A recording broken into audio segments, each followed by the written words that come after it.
afternoon, ladies and gentlemen. Welcome to the seminar.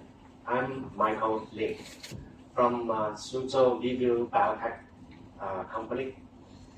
We are the Chinese company focusing on the life science and clinical markets. So we have different product lines covering the cell analysis and microsphere manufacturing. For the cell analysis, we have a flow cytometry instrument and develop our own technology as well. And for the microsphere, there are two groups. One group is offering raw material to IVD diagnostic companies, and also we manufacture resin for antibody purification. So when we are facing different segment customers, especially in the last 5 years, we found our customer, there's a new trend coming out, especially on the microparticle analysis. So around 3 years ago, we initiated a discussion whether we develop the platform to this area. And we spent around 2 years to develop the nano flow cytometry instrument. And let me introduce Oliver Wang, please. Hello everyone, thank you for your coming.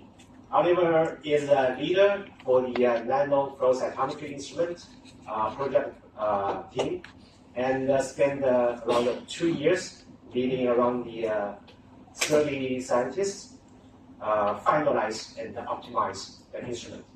So today we bring the instrument to CYTO Expo, which is we found can meet the unique requirements and expectations from the CYTO scientists in the lab. Especially when we regarding the in this area for the ultra sensitivity, for the high throughput and robust stability, and also the user-friendly interface. So all these features, we invest a lot resource and the time to meet these unique requirements. And then that's why I will pass time to Eric to lead us explore how this instrument can provide its benefits. Please. Thank you. Today in the scientific community, the microcosm is garnering significant attention. In order to unveil the mysteries within cells, VDO Biotech is leading a new era of scientific discovery. Explore the mysterious world of nanoparticles with Exofluor nanoflow cytometer. The nanoflow cytometer can sensitively capture target particles in complex heterogeneous samples, allowing for better analysis of extremely small nanoparticles. Exofluor nanoflow cytometer features 4 main characteristics. Single particle 8-color fluorescence enables the detection of weak signals, facilitating multidimensional labeling and multi-parameter analysis of small particles. By using VDO-NIST traceable size microspheres, you can establish standard curves, achieving comprehensive coverage of particle size distribution data. The system is designed for stability, ensuring more reliable experimental results. Compact size, user-friendly operation, and data security. Nanoflow cytometer is widely used in the field of life sciences, providing scientists with powerful tools to explore new breakthroughs at the level of other nanoparticles. Exofluor nanoflow cytometer is more than just a research tool. It's your reliable assistant in exploring the microcosm.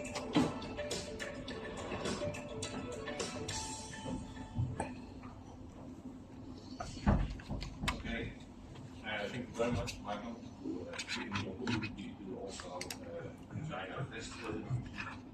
I am Erik Mul. I'm a co-facility manager at the St. King Amsterdam. I have a core, I have a combination core, so I have a flow and an imaging core. can show you a rough estimation of the equipment at this moment I have in my box. So I have two cell sorters, I have multiple flow systems, so the LSRs, the compounds, the living, also ED16A5, and also recently purchased ID7000. I purchased an ID7000 with more than only spectral. Besides the flow cytometers, I also have an image screen. I like the machine very much because then you finally see that you are analyzing. Seeing is believing, I always say. Most people still believe in pixels, and I always say, see the cells, and you know what's happening. Besides the flow cord, I'm also the manager of an imaging facility.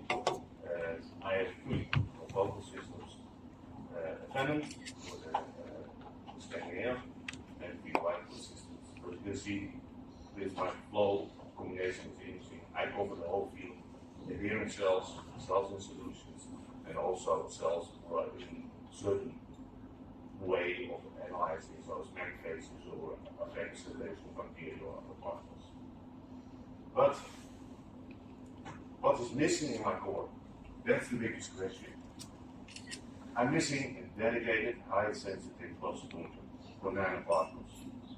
I'm not bashing all the other vendors here on the booth, so big flow cytometer vendors, they always say, just put another site, scan the flow cytometer, and you also can measure nanoparticles. No, because you can't measure nanoparticles if somebody measured lymphocytes in the morning, you can't measure nanoparticles in the afternoon. No, because everybody knows. Because how many people are measuring these? That are a lot. And what they have to do if you measure EVs? Clean, clean, clean, clean. It's almost a song I always say. Clean, clean, clean. So if you want to measure very thoroughly, you have to clean in the morning, and you have hopefully that it will be right in the afternoon. If it is not right in the afternoon, I saw your presentation, then you have to clean again.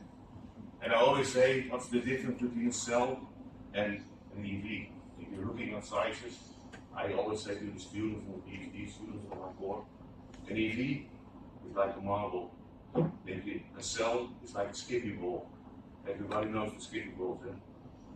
So I'm a big fan. That's my soccer team. I'm a big fan. If you're sitting in a stadium and you're looking at the field, you can see the skippy balls. They play the skippy balls most of the time they have football.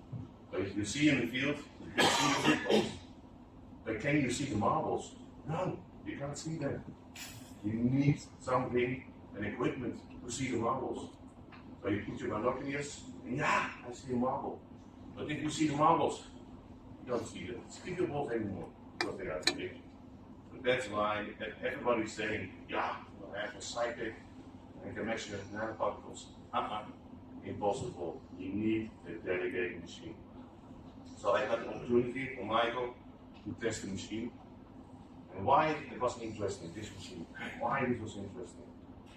First, Nano Explorer is a cutting-edge instrument designed particularly to measure small particles, including exosomes, viruses, LNPs, bacteria, subsets, and other nanoparticles.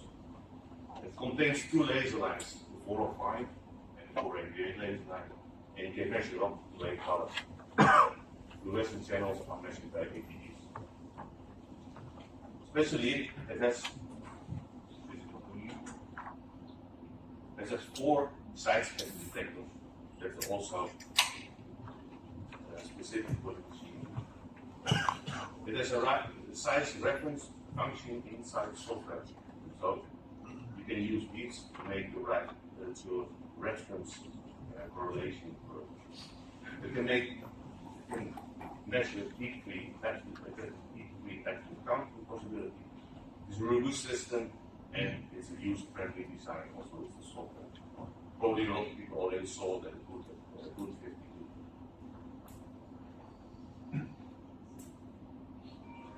It's a little bit of an overview of schematically of the whole system.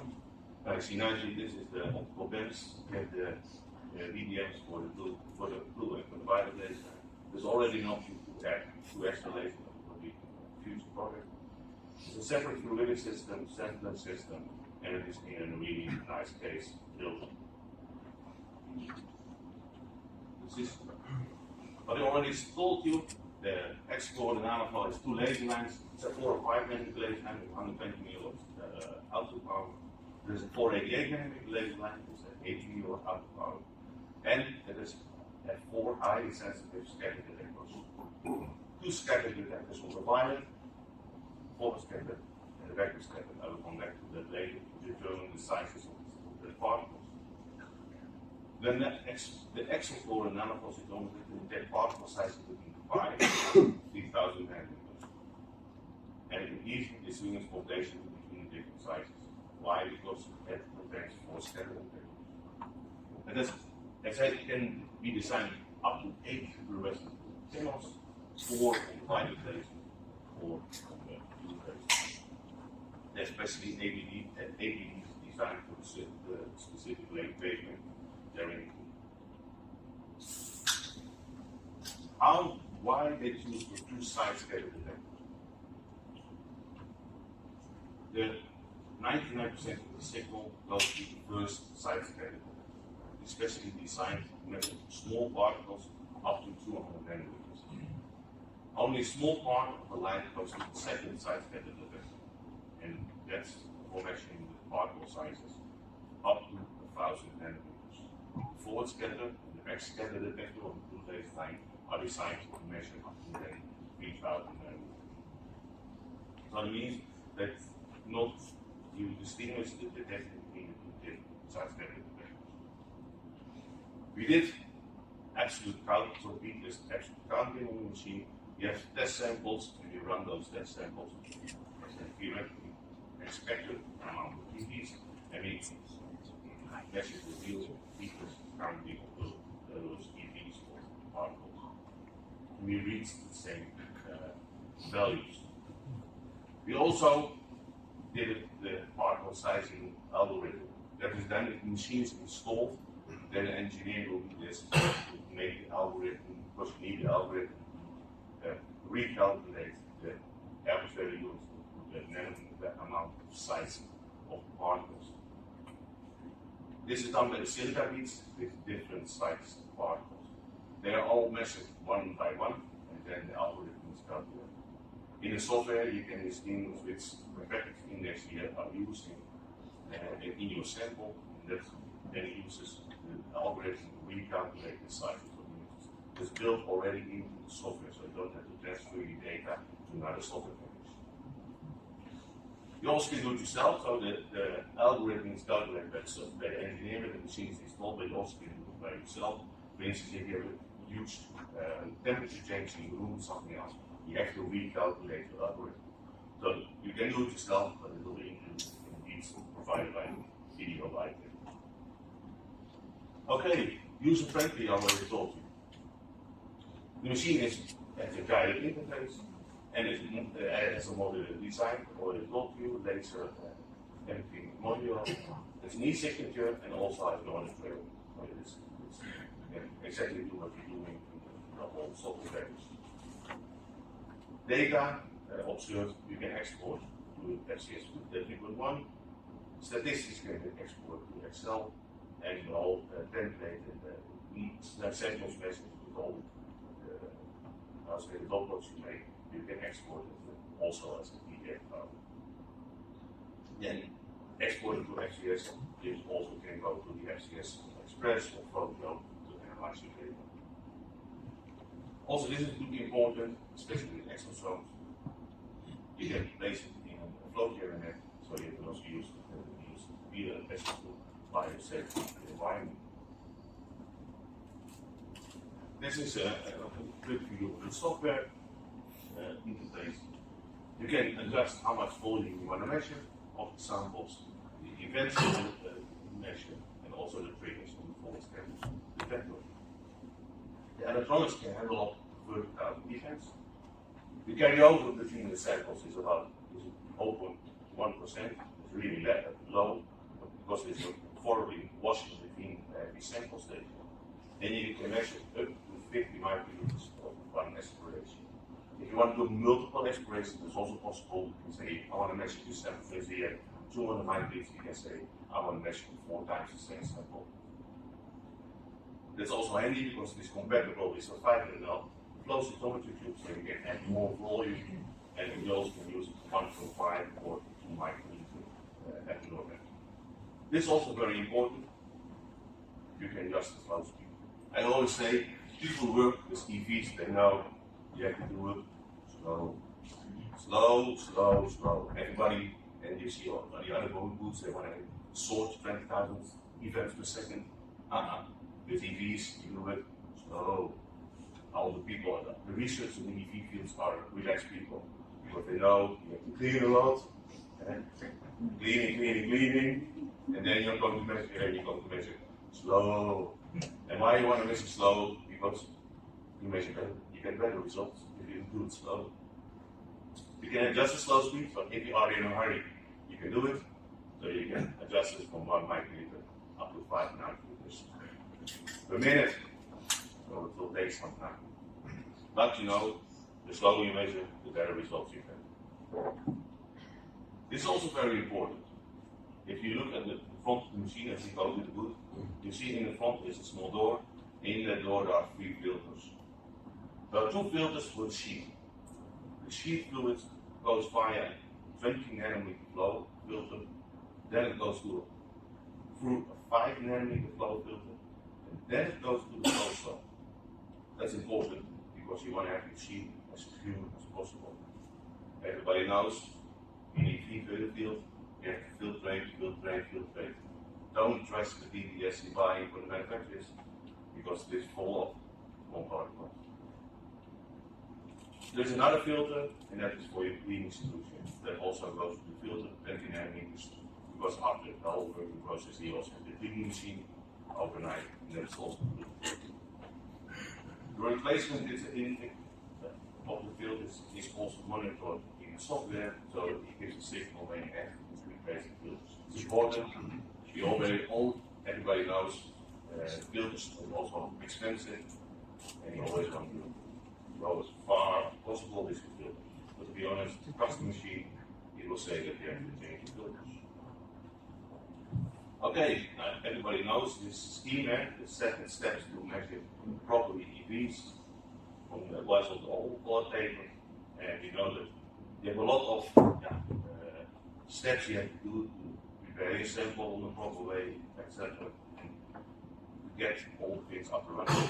But step 4 and step 5 are really important ones. Because that has all to do with the calibration of the machine. Calibration means standardization. And also, if you want to characterize EVs, you need standardization, you need the calibration. Because if you don't calibrate, you don't standardize, you don't know what you're measuring. That's important, standardization of the whole machine. Okay, standardization of the machine, for that you need beads. And all these beads are provided by video diagram. They provide the QC beads, because you have to need QC beads to do every day the quality control. People are not doing every day the quality control, they don't know what they're doing, I always say. Some people say, I do it once a week. No, you have to do it every day. Because you have the day-to-day variation, you have to be sure before you start up the machine or before you come to measure with the samples, you have to do the quality control. They also provided this machine with the standardized size beads. That you need to make the correlation first, because you know the standard beads are made of silica, but the EVs are of a different perfection index, so you need calibration beads because they're not the same. And you need to make it with high squirrels. Yet the standard polystyrene beads is provided, they are size 40, 60, 80 nanometers, and they are used for optical aligning the machine because you have to be sure that the machine is proper aligned. They also provided the rainbow beads, they are used especially for the service engineer, and that's to suggest that all the AEVs are working on a proper way. You don't do it yourself, it's done by the service engineer. They provided the sheet, also important. The sheet has to be Q, and also the cleaning solutions. Okay, now there's a little bit of workflow, but you do this normal step up of the whole work procedure. Everybody knows at the startup, you do your quality control, you come to acquire your sample of the different conditions, and then you can use this transport of your data to compensate. And this is also very important afterwards, leave the machine, and then you can shut down, you can go off, and get another data, EV measurement. Okay, these are the results we obtained with the machine, also together with Oliver, and to see how sensitive is this machine. So we measured 5 nanometer gold particles. It's a nice distinguished population. These are polystrine beads, irradiate length beads, you see nicely 40 nanometers, 16 nanometers, 18 nanometers. These are the silica beads with the different sizes and the correlation, and your polystyrene beads. See that they're all measured on the first size category.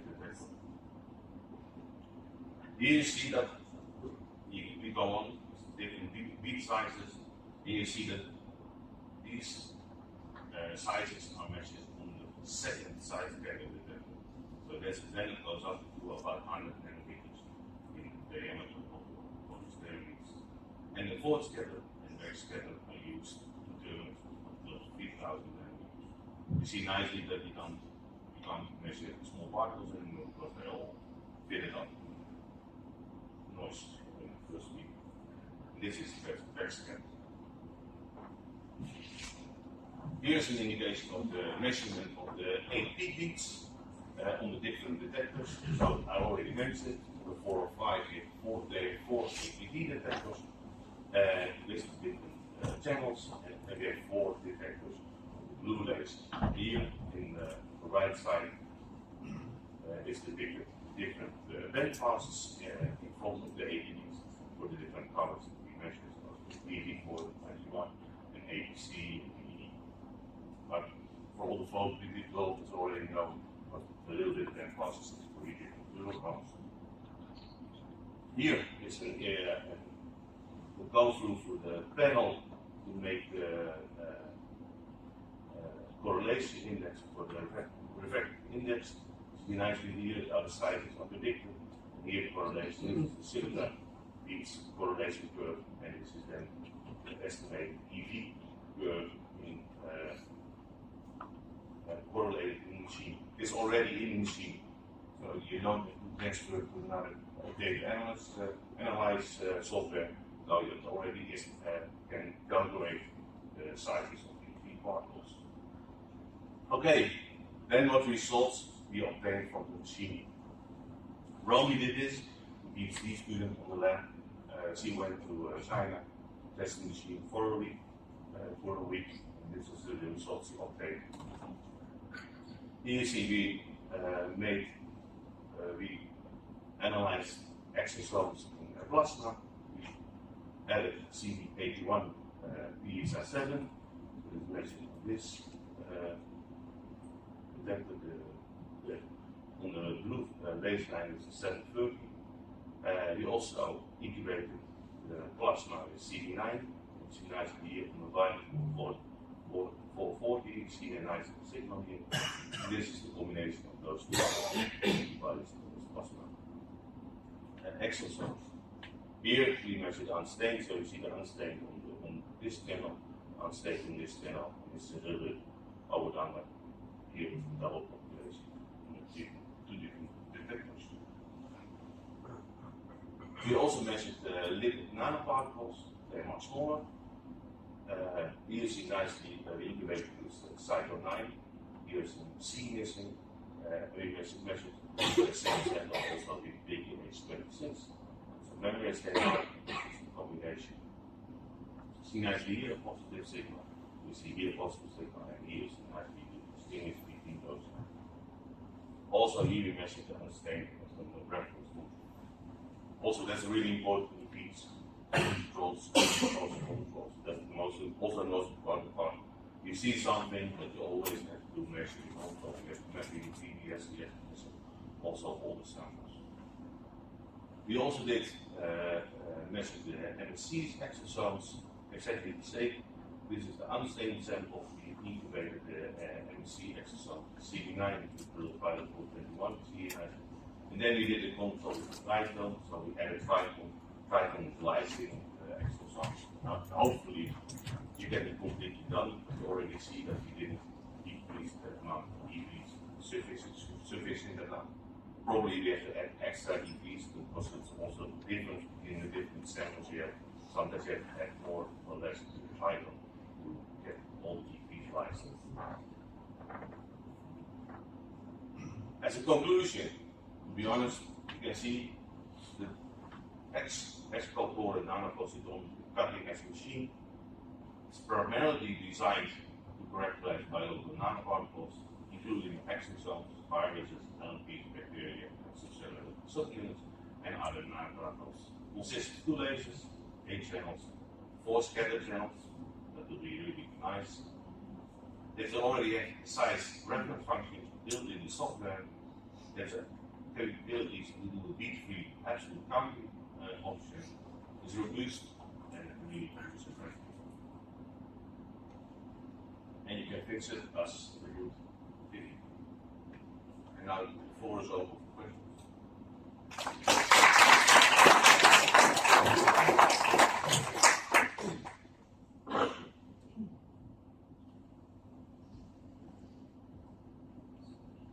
So any questions?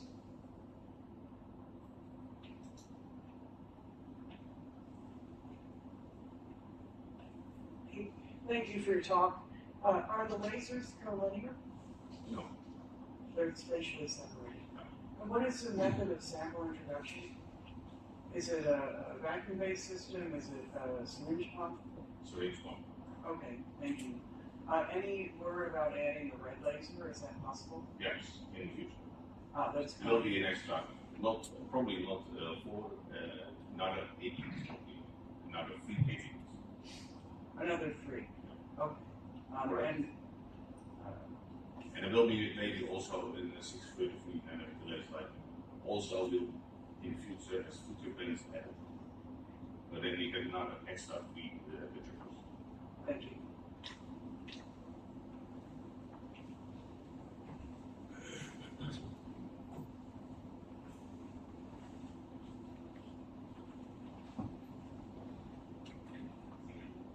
You have four scatter detectors. Are you collecting 100% of the light? On the pilot, I think you can estimate it with almost 100%. So there's nothing wasted, no convection. That's always a good question. There's nothing wasted. I think there will be always some waste of light. Always. That's what I Because thought. that's almost impossible because there's always scatter light. Yeah, that's fine. Yeah. So It's an estimation. yeah, in your QC you show a single plot with 5 nanometers, Yeah. and then multiple plots of 40 and above. Have you put those together in the same plot and to separate out the reads in that way? And Apogee has multiple size reads, we all know that. Yeah. Ran those, and finally relating that to plasma, we call different components of EVs, exosomes, microvesicles, matrix changes. But you put those together to see that you can have, nice to see a plot of the different particles across plasma from a scatter perspective. You mean in one sample then? Yeah. To be honest, I will not be referring to the reference index because gold is different in silica or the 40 So, 60.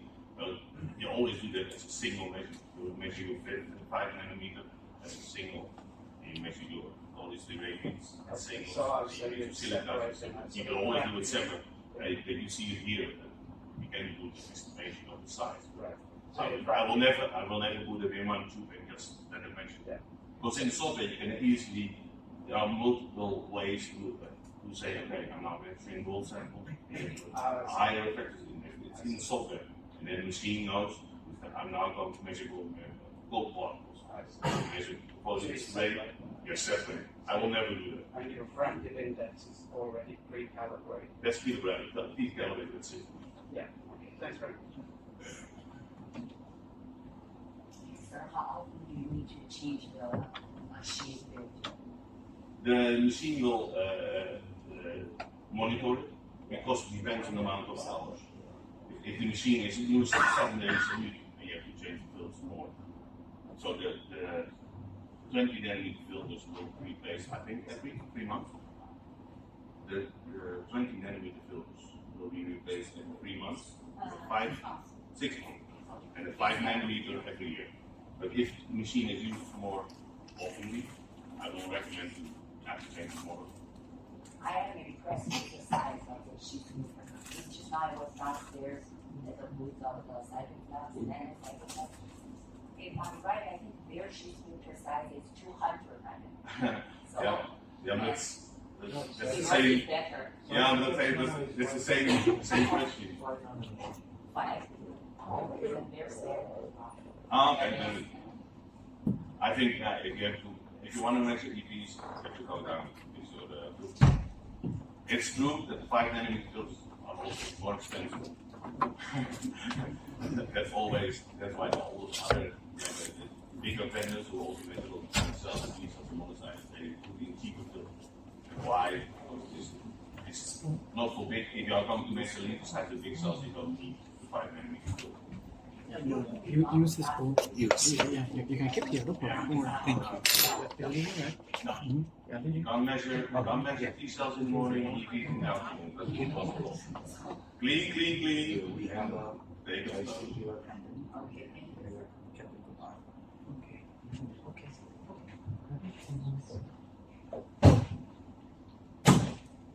Hi.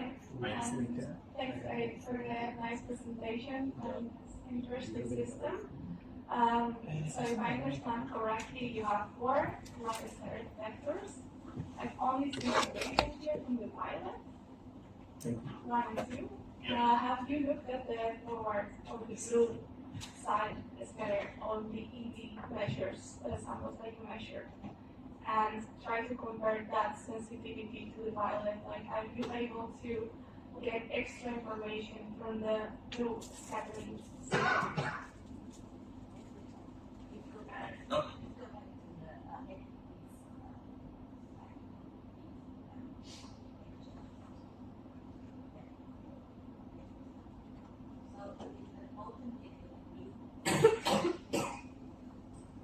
But here you this way blue channels. And then it's for the beats and the next side the S zone. We also have E. Yeah. Here we also use E 730.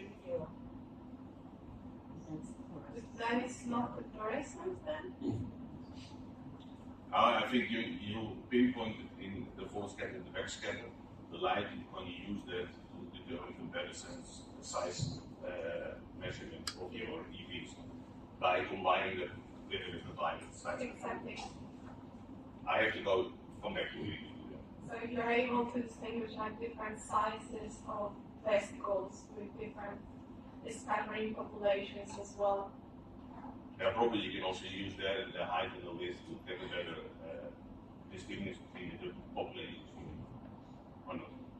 Well, for me, that would be like an additional parameter that I would be interested that to will be use. But we get the ability to test more, and also invite you to come test the machine. All the way to China? No. I think it will be placed in my home facility, so I will invite you and also the other people from the other Thanks course for that. to get a more thoroughly look at the machine. Please. And one more question. What about the fluorescence calibration and sensitivity? Like how many fluorescent molecules are you able to detect? Have you been able to characterize on the EV samples a little bit more in terms of fluorescence? Because percentages I see here are quite small, so Yeah. I'm not sure how to compare these data. And it also depends on the size of the EVs. The EVs are bigger, you get more signal out of the sample. That's true.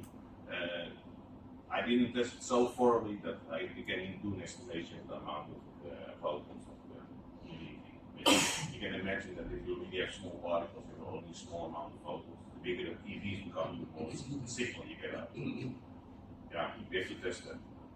Maybe one more comment, because it's nice that the size calibration is integrated in the system, but it would also be great if the person's calibration would also be there. Because ultimately what you want to detect is your markers on the EVs, and that's probably going to be on fluorescence. Yeah. I don't know if you're working on this. No, I think they're working on it, but it will be also challenging. Because I think I is also now together with some German company to make really small specific beads with a really small diameter, and then incubate that with different amount of fluorescence, and that will be really exciting. That's the firma Pen M and Poly-M. So you now to make beads, really small beads. So I think 40 nanometers, something like that, and then include there, because they have a special technique to include fluorescent dye inside the bead, and then you can make a reference bead with different amount of fluorescence. All right, thanks a lot. Thank you. Thanks.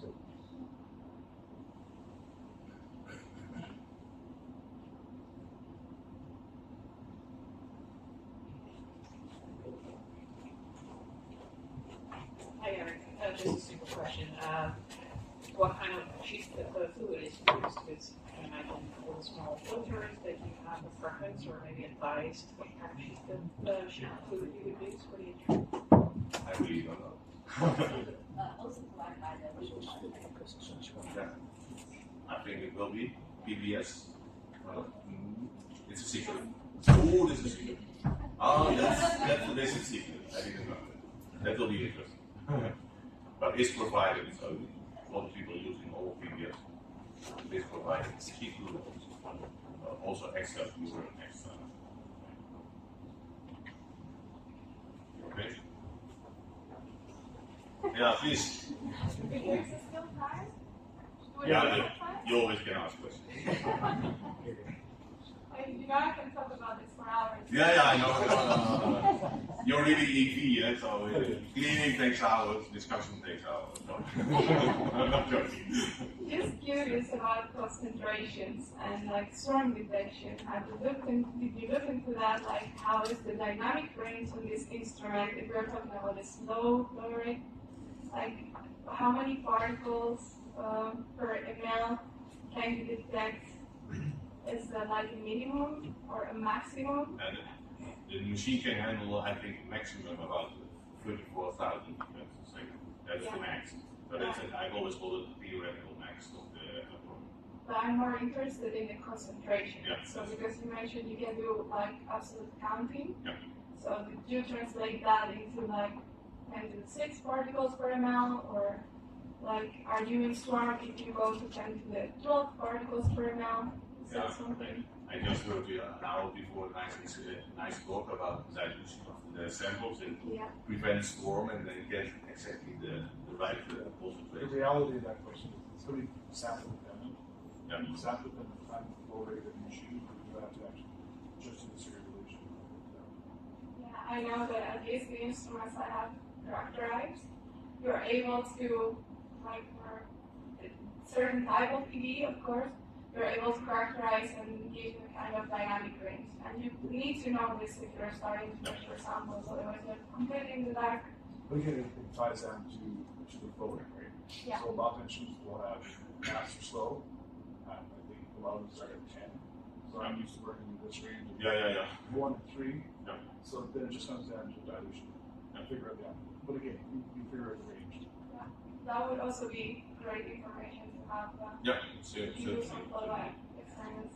Yeah, I also like your talk about you also being There's nothing fancy, you just have to work. Yeah, you have to do a lot of work and a lot of dilution to get the sample in the right range. Everybody wants to match, everybody thinks, just get a normal sample, put it on the machine, and give me results. That's all the big vendors tell you, just put another size category or a cyclist in your Canto or in your side effects, and then you can actually piece.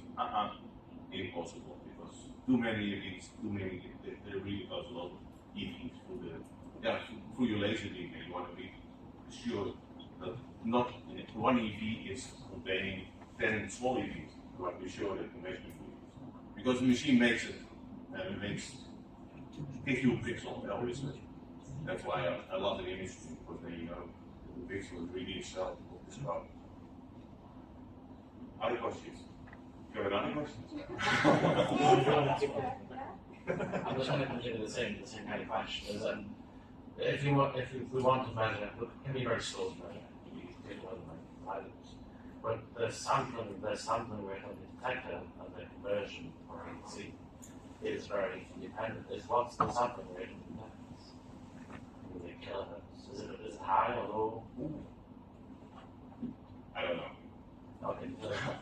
Some of the way of slower. Simple way of the detectors. Yeah, the kilohertz. Yeah.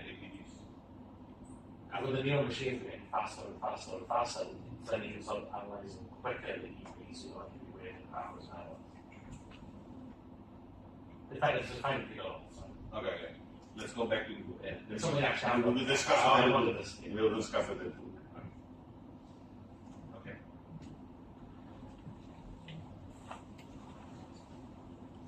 I have a question. Are the beads, to what standard are they traceable? Like we use NIST standard beads in the United States. These beads are provided by you, some of them for the size calibration. Maybe this new company for fluorescence.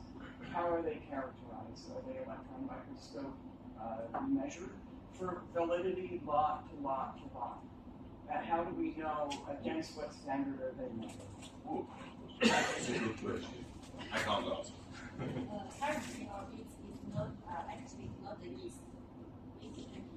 Our use the TEM to calculate the size of the bead. You use TEM? Yeah. Okay, and then you'll have a published standard or some sort of lot information with the bead file that we can then, standardize and compare to another instrument. Yeah, the lot. You mean between lot variation of your beads? Correct. Like how many people repeat the data that they receive on this machine and another machine. Yeah. I think that's a very important aspect to the field of EV research is standardization and calibration, so that a measurement made on something like this can be, calibrated to another machine. I think also I saw a slide. I think your presentation of the different slingshots and all the other beads. I think they will be included because we have to standardize and also measure different manufacturers on this machine who provided the beads. They know what's the size of the beads and also the consistency of the beads between lot to lot. So the consistency between lots and lot is okay as long as you have the measurement for the error.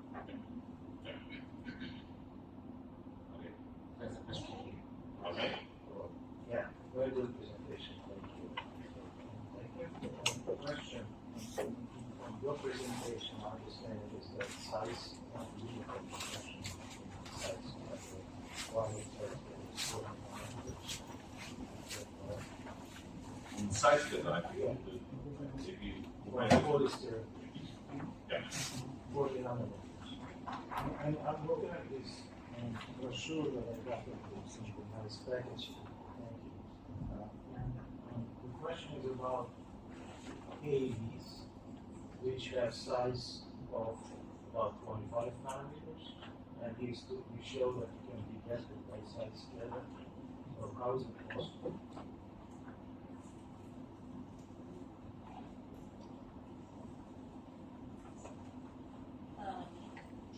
Because the PSB is requested from sample picture. The minus size requested is 40 all of them. So we did it. But it's close to the noise.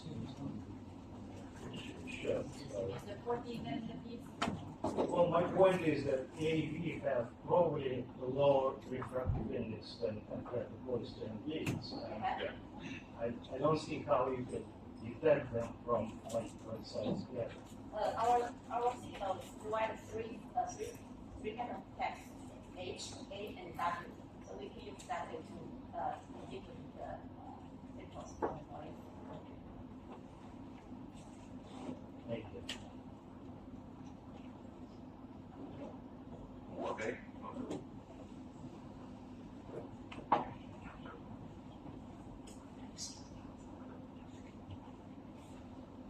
Thanks. Nice presentation. Also have a question for lower limit detection. So you showed this right now with the low particles.